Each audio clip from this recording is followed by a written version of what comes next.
rated as unqualified. So we can address that. Regard to Clarence Thomas. Clarence Thomas's wife should have been considered an unindicted co-conspirator.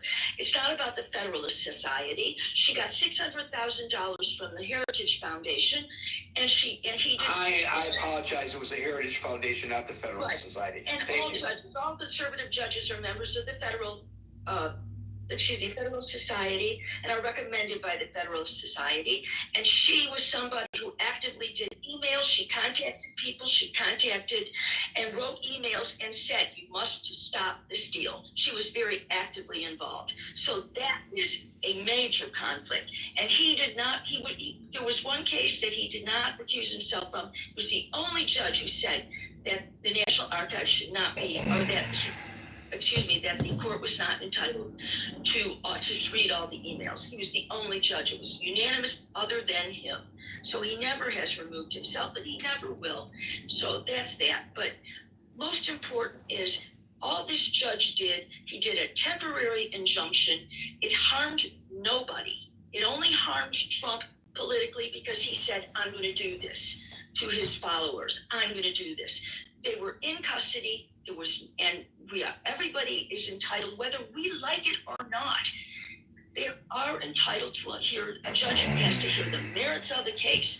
Because if you didn't and you said, "Okay, let him go," there would be another appeal on the other side. And with regard to what Anson said, you know what? I'm not going to tell you that every judge would do that to every liberal. I really don't think you should say that you assume that every liberal judge would make a decision against Trump on an old, archaic law. Thank you. I just like to suggest one thing, Meryl, a slight correction, and that is Steve's comments don't come in a vacuum. If you look at the chat, which is linked above, you'll see, I don't know whether you actually posted that to the chat. Maybe you should, Steve. I think maybe you posted it to me in a direct message.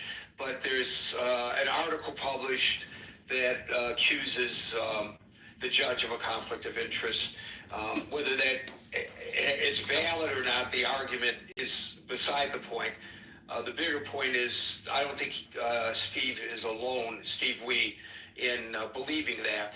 And so, Steve, it would be helpful maybe if you're still in the room to post that to the main chat. And I'm going to go to Wisdom, and we'll try to squeeze Hermes in. Hey, Gary.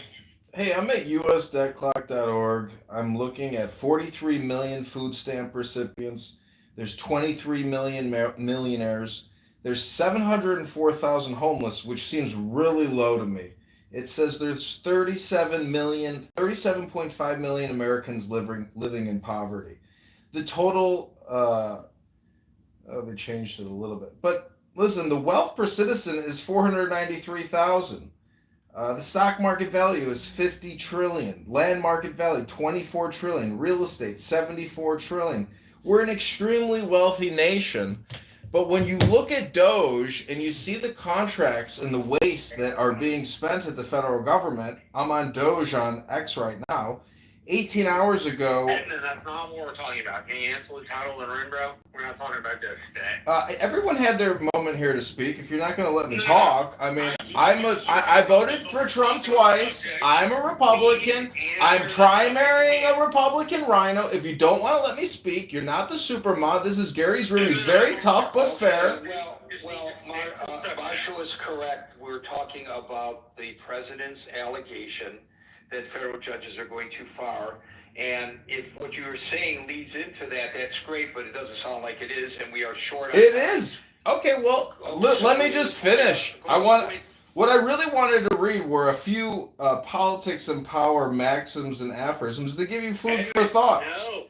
What do you know? Okay, Dr. Marshall. Okay, dominate the stage with no intelligence. If you don't want me to try to say what I'm thinking and feeling, then this is censorship.